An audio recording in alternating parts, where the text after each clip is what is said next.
nous sommes dans un restaurant qui s'appelle La Boucherie avec Evelyne qui va nous parler d'un poison quotidien. C'est le sucre.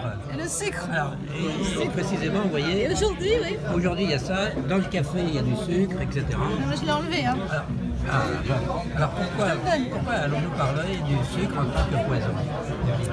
Bien, parce que le sucre. Tu as écrit un bouquin, oui. Ah oui, voilà, j'ai quand même écrit un bouquin dans lequel il y a un chapitre qui s'appelle Le sucre, les excès de tous les temps. Tous les excès. C'est vraiment édité par Kawa. Bien sûr, on dit sans Kawa. Alors dis-moi. Alors, le sucre, le problème, c'est qu'on en consomme trop. Et du sucre, on a partout. Là, tu vois, du sucre dans le gâteau, bah, tu sais bien tu t'en doutes qu'il y a du sucre. Là aussi, tu mets pas de sucre dans ton café, tu sais que c'est du sucre. Mais en fait, quand tu manges des pâtes, du riz, des pommes de terre, tout ça, c'est du sucre. Il y a du sucre. Tout ça, c'est du glucose après qui va circuler dans notre organisme, dans le sang. Ah oui, à ce point-là.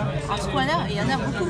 C'est du sucre caché, donc. Non, alors, ça, c'est du sucre, tu sais, mais en plus, tu as le sucre caché dans les produits transformés. Hein. Est-ce que tu peux te douter qu'il y a du Dans sucre? les produits industriels. Ouais. Est-ce que tu penses qu'il y a du sucre dans la soupe? Bah non. Dans les lasagnes? Bah pourquoi? Non. Dans le jambon? Bah ça c'est trop fort. Etc. Il y a du sucre partout. Ah bon? Donc ce sucre, c'est vraiment trop et notre corps subit vraiment Mais personne ne sait ça. Ah, on en parle. On en parle, c'est écrit dans les notices. Ah, sur les notices, c'est pas trop marqué. Hein. Quand tu vas acheter des lasagnes, on va pas trop te dire qu'il y a des sucres à ajouter comme, pour donner du goût et comme conservateur. Et quelles conséquences ça a donc? Alors ça a beaucoup de conséquences sur notre organisme. Déjà, ça nous fait grossir. Aujourd'hui, il y a quand même la moitié, en France, on a passé le cap, la moitié de la population qui est en surpoids. Comment on dit, un régime d'amaigrissement, d'amincissement, ça devrait commencer par suppression du sucre et du pain. Déjà, limiter le sucre, limiter le pain, notamment le pain blanc. Enfin, il y a un pain qui peut être intéressant, c'est le pain complet avec du levain.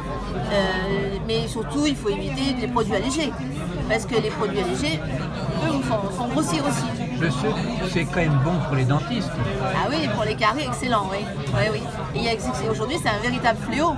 Le fléau des caries chez les tout petits. Il y a même des dentistes qui en viennent à enlever les dents de lait. Notamment, il y a des pays comme en Australie, aux États-Unis, avec la consommation des sodas en congé continu.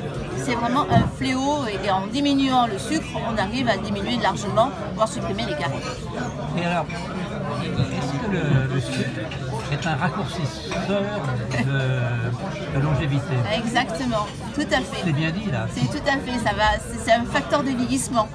Ça va être un facteur de vieillissement parce que par deux aspects. Tout d'abord parce que le sucre va se bloquer sur nos protéines. Ça va faire un phénomène qu'on appelle de glycation. Et quand les protéines de notre corps ne sont plus actives, eh bien, il y a plein de chaînes métaboliques, il y a plein de choses dans notre corps qui ne peuvent plus se réaliser. Par exemple, on a 60 ans, on arrête le sucre. On gagne 10 ans. C'est 10 ans? Ah oui, facile. Ah oui. Non mais c'est vrai que ce sucre, par le deuxième... Les caisses de retraite vont être en faillite. Et le deuxième aspect du sucre, ça favorise donc la sécrétion de l'insuline. Oui, donc le diabète là. Et le diabète, c'est vraiment un modèle aujourd'hui de vieillissement accéléré. Et on peut dire que l'obésité en France rejoint un peu celle des US. Oh oui, on n'est pas loin. De toute façon, on y va. On y va? On y va, bien sûr. On y va, sûrement. Et donc, les sodas, donc, ils sont pour quelque chose aussi. Mais les sodas, donc c'est bourré de sucre.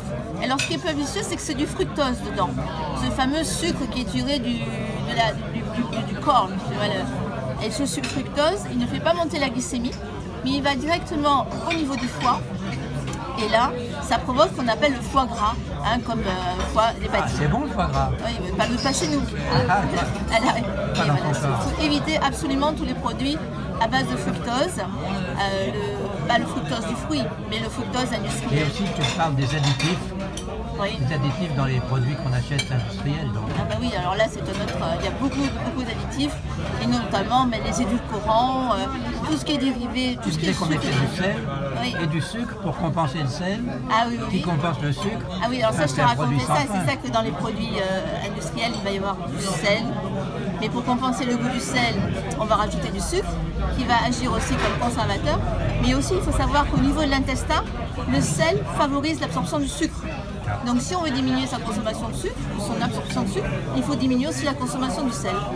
Et au niveau des hormones, alors, tu me parlais de dopamine. Ah oui, alors ça c'est un neuromédiateur, c'est-à-dire que quand on prend du sucre, ça génère un neuromédiateur qui est la dopamine, qui est le neuromédiateur de la satisfaction. Ah oui. C'est-à-dire, tu manges du sucre, tu génères la dopamine, et tu dis, c'est bien, ton organisme est satisfait. Et tu vas en reprendre. Et donc du coup, tu as envie d'en reprendre pour avoir à nouveau de la C'est satisfaction. aussi addictif que la coke. C'est plus addictif que la coke. Ah oui, Hein, ou que la cigarette. quasiment, beaucoup plus. Il y a des expériences qui ont été réalisées. Alors, la question. Oui. Comment je m'en débarrasse de ce Eh bien, sucre? il faut déjà en être conscient. Et puis faire. Il faut regarder cette vidéo. Voilà. Et puis il faut remplacer un aliment. Tu remplaces un mauvais aliment par un bon aliment, tu ne mangeras pas les deux. Bah, disons que goûter, au lieu de te jeter sur un pain au chocolat ou sur des petits gâteaux, tu prends des noix de cajou, tu prends du fruit, et ça déjà ça limite. Le soir, tu manges des belles salades, beaucoup de légumes, et c'est petit à petit. Des raisins secs, c'est bon? Les raisins secs, c'est assez sucré quand même. Hein, il vaudrait mieux des amandes, des noix, des noisettes, des noix de cajou, des raisins secs, un ou deux, mais pour le goût. Mais il faut faire attention que plus on consomme du sucre, plus on a envie d'être Donc accro au finalement la sucre. conclusion, et c'est même l'introduction, c'est que le sucre est un poison légal. Ah oui, tout à fait. Bon, Oui. il y en a qui vont empoisonner leur belle-mère. Bah, écoute, merci Evelyne de tous ces conseils. Je t'en prie, À bientôt. à bientôt. Parce que nous, on est sans sucre. Hein. Ah oui, là, surtout aujourd'hui, là. Je vérifie dans J'ai ta... j'ai quand même gardé mon petit chocolat. Ah oui. Quelle entorse. Allez, merci Evelyne, à bientôt.